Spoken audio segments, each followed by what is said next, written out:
Hello my little snowdrops. The third week of each month is Random Reactions Week. I will spin a wheel to pick a year. To kick things off for the first ever one, I will select a song from that year to react to.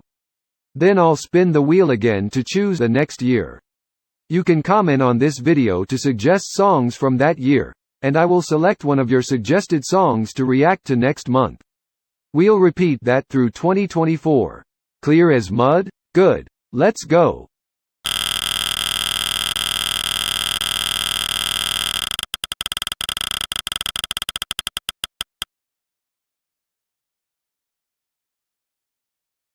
Okay, so the first year we've landed on is 2006. I reckon I know straight away what song to pick. Let me just go and check that it definitely came out in that year.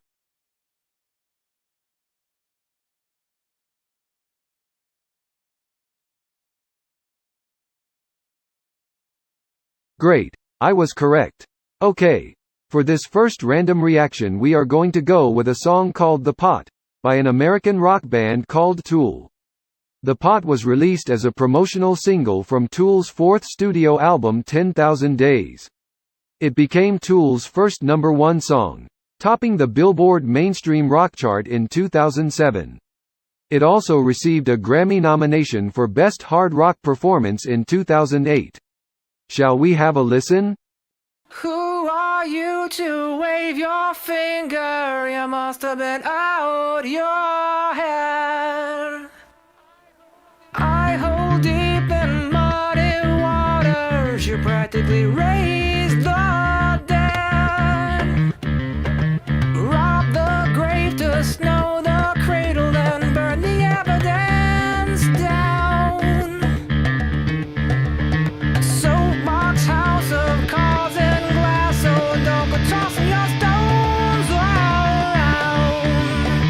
You must have been high. You must have been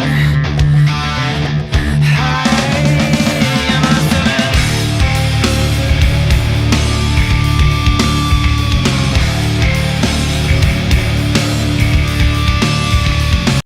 Tool singer Maynard James Keenan once told an interviewer that, "My more fundamentalist upbringing in Ohio taught me that hypocrisy runs deep."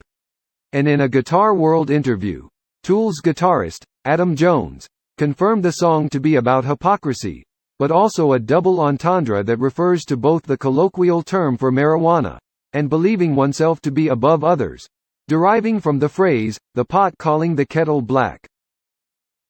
It's speculated that the song is aimed at those in power who outlawed weed, but were later caught to be purchasing and using harder drugs themselves, such as heroin and cocaine.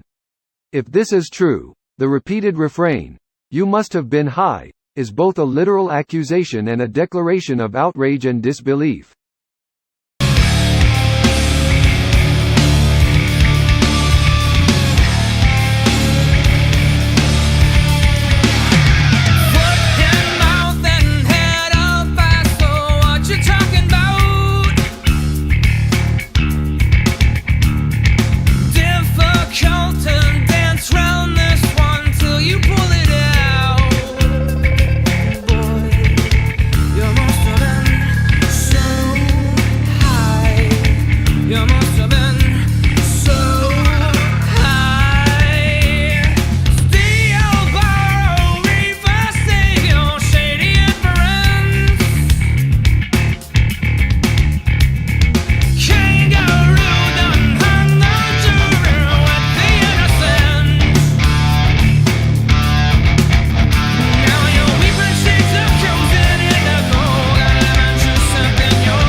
Here Maynard mentioned the color indigo, which may relate to certain drug tests, whereby a chemical indicator is used which turns a distinctive indigo color in the presence of THC, the primary active compound in cannabis.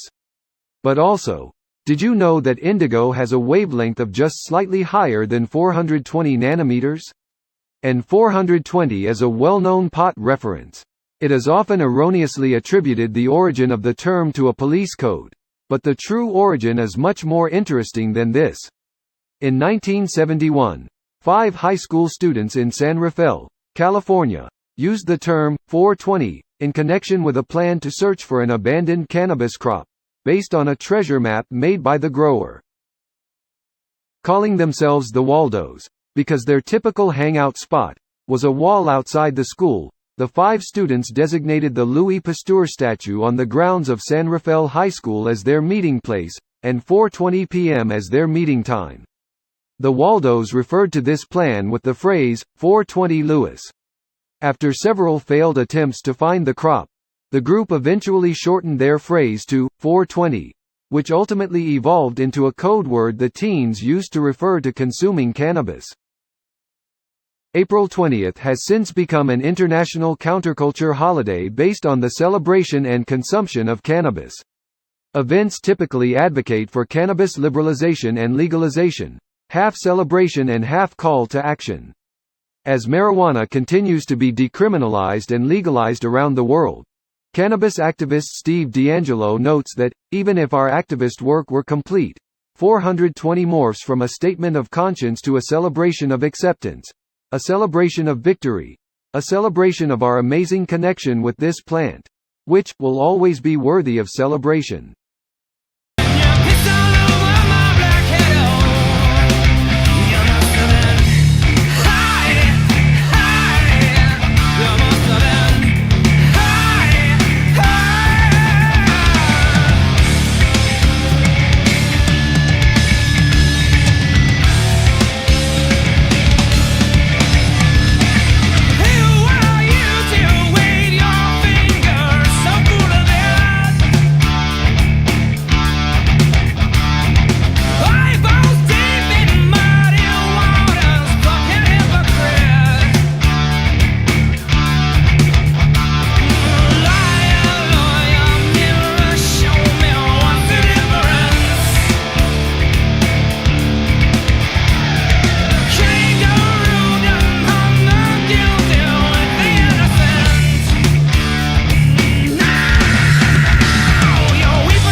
Maynard sings about crying, and then says, "Got lemon juice up in your eye."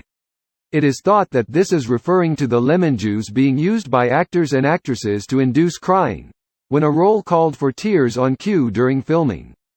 This would make sense, given guitarist Jones' extensive work in Hollywood. And the song's subject matter of hypocrisy or fakeness tallies well with the concept of acting. But there's a second possible meaning too. Using cannabis is known to induce red eye in some users, and this often needs explaining away in polite society. Claiming to have been slicing lemons, or indeed onions, could be one way of doing so.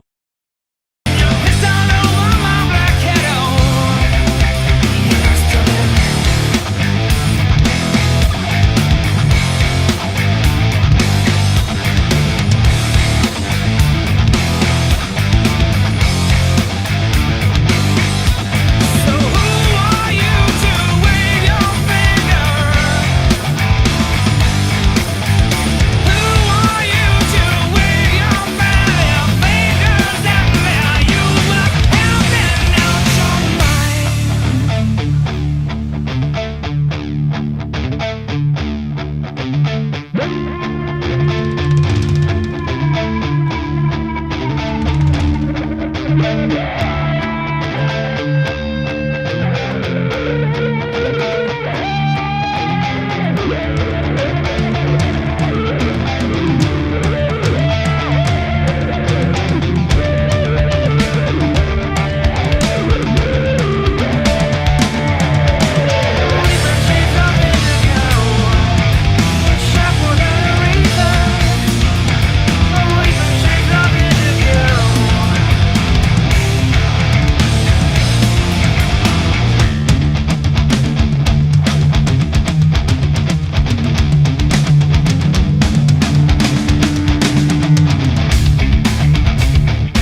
There are various references to a kangaroo throughout the song.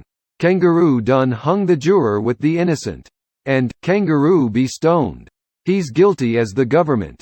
It is likely that "kangaroo" refers to kangaroo courts, which were mock courts established to prove people guilty without a fair trial or any real evidence. Most of the court cases dealt with marijuana users. It is an absolute tragedy to think how many people have been locked up with little evidence, and given sentences vastly disproportionate to their supposed crimes. This is also an issue of discrimination, culture and ethnicity. Despite cannabis usage rates between whites and non-whites being similar, Black Americans are arrested for cannabis offenses at a rate of nearly 4 to 1, compared to whites. And in a nation with nearly 700,000 cannabis-related arrests each year, a number that was over 800,000 a few years ago, these policies affect an enormous number of Americans. For decades, the war on drugs has been a tool to target people of certain ethnicities, and change life trajectories in those communities for millions of people. Disgraceful. There is also a double meaning here, referring to the kangaroo court held against the former dictator of Cambodia, Pol Pot. These are serious issues, and I don't want to make light of them. But this is a reaction video after all. If this is all getting a bit heavy for you, shall we take a quick look at some kangaroo boxing? Kangaroo boxing and kangaroo fighting play an important role in a kangaroo's everyday life. As soon as a kangaroo leaves its mother's pouch, there's no time to lose to learn the most valuable skills. Young kangaroos box playfully. Later on, their fighting skills determine whether kangaroos can survive in the wild and whether a male kangaroo gets the chance to become the father of a joey. How do kangaroos fight? Kangaroos use their strong tail and hind legs to stand up and fight. When they are in an upright position, kangaroos start the fight by grasping the neck of the other kangaroo with their forepaws. In this high-standing posture, kangaroos extend their claws and wrestle. They paw their opponent's chest, neck, shoulder and head. Some kangaroos then balance on their tail and kick the opponent's abdomen with their hind legs. Anywibbles. Back to the song.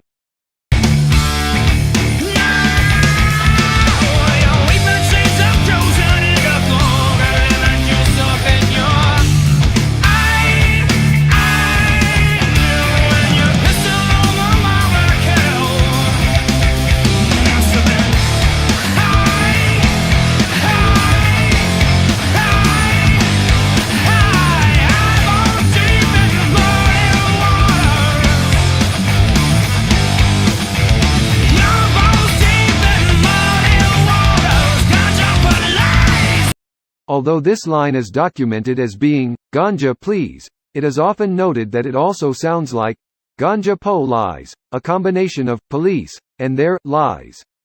This is one of several lines that can be read with various word breaks and rhythms to create different meanings, and it just goes to show the level of complexity within these lyrics.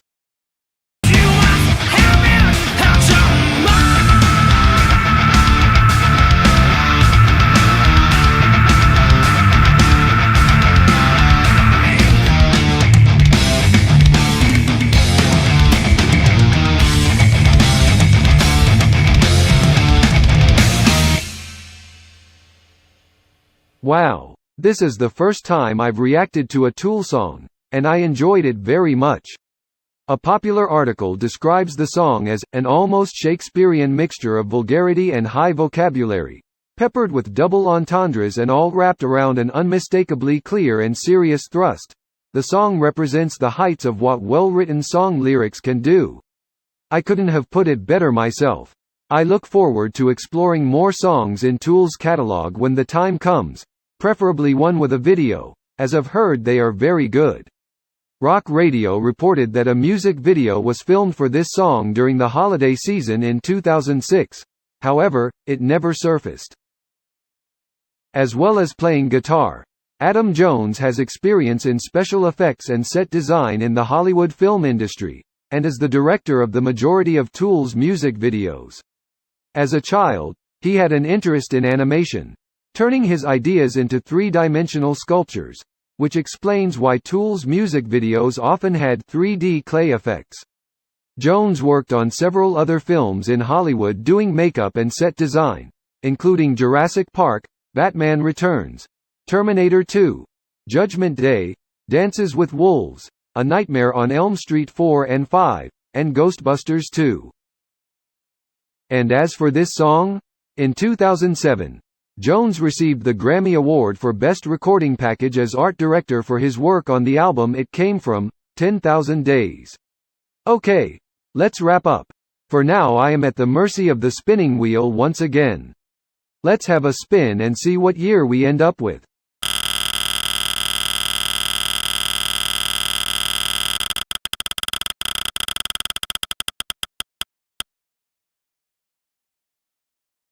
Okay, so the year is 2001. We're traveling back just 5 years from this one. But what was your favorite song from that year? What would you like to see me react to next? Comment on this video and I'll pick one of the suggestions. Until next time.